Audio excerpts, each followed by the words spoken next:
There will be no carbon tax under the government I lead. Certainly what we rejected is this hysterical allegation that somehow that we are moving towards a carbon tax from the Liberal and their advertising. We certainly reject that. Explaining to do, she started with this admission.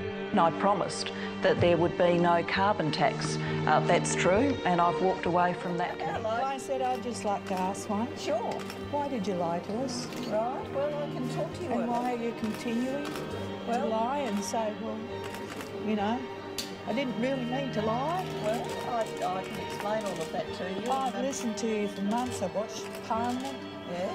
You're still lying. Well, I can give you an answer right now if you let me. What I want to So much of standing and session orders be suspended, as would enable the Leader of the Opposition to move the following motion forthwith, that this House calls on the Prime Minister to explain to the Australian people why she arrogantly refuses to give them a vote on whether Australia should introduce a carbon tax.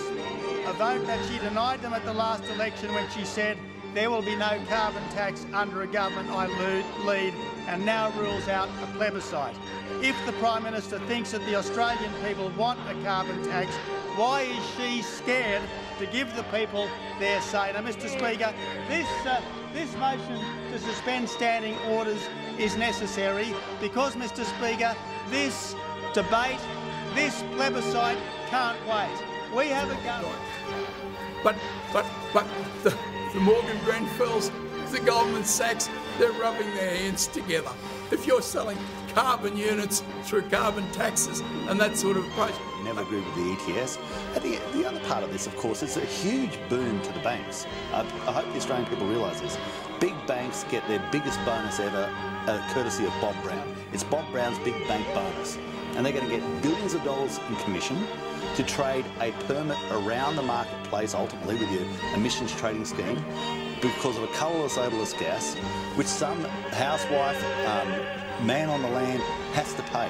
If the money does not go on trees, they are definitely going to pay it.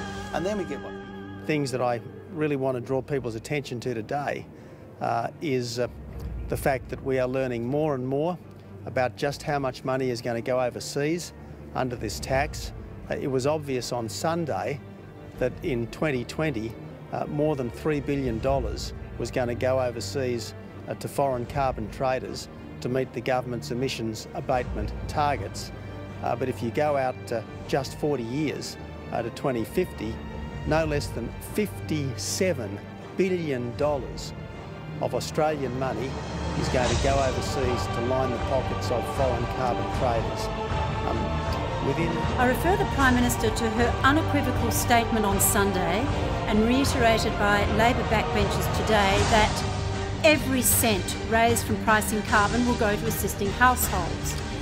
How can the Prime Minister be trusted when the government entered into an agreement in December last year that requires the government to give a reported 10% of any carbon tax raised to a United Nations Climate Change Fund?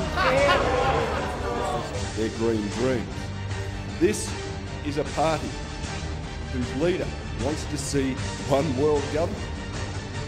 Long the domain of conspiracy theorists, Senator Bob Brown has proved just how ridiculous his policies are. Short, Mark Riley. Mark Riley, the 7 Network, Senator Brown.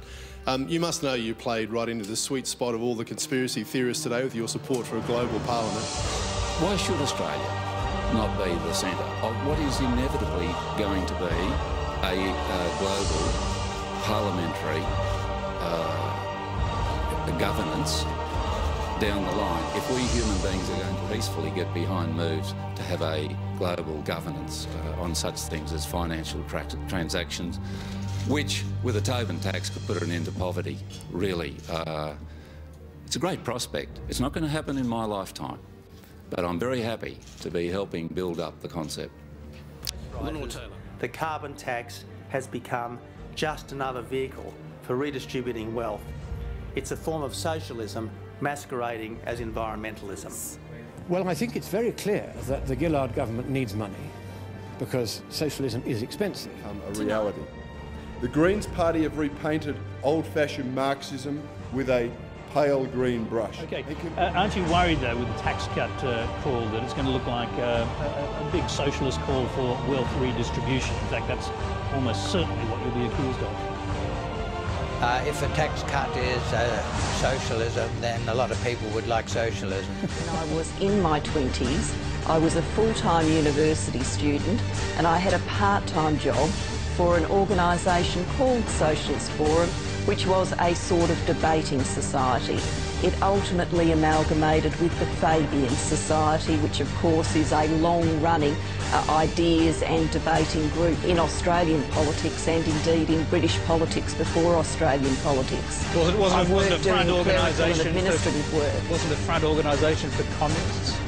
Certainly not. It was an organisation. Planned for the system to be overseen by 3 regulators, including a Reserve Bank-style carbon bank that would set the future carbon price, brought another attack from Tony Abbott. What Professor Garneau is recommending is that our climate change targets, and by clear implication the tax rate, will be set by unelected, unaccountable people. Cheap products into this country. The reality is this government has let us down. Now, if tyranny is an abuse of power by a few over the will of the people, then sadly tyranny has come to Australia this day.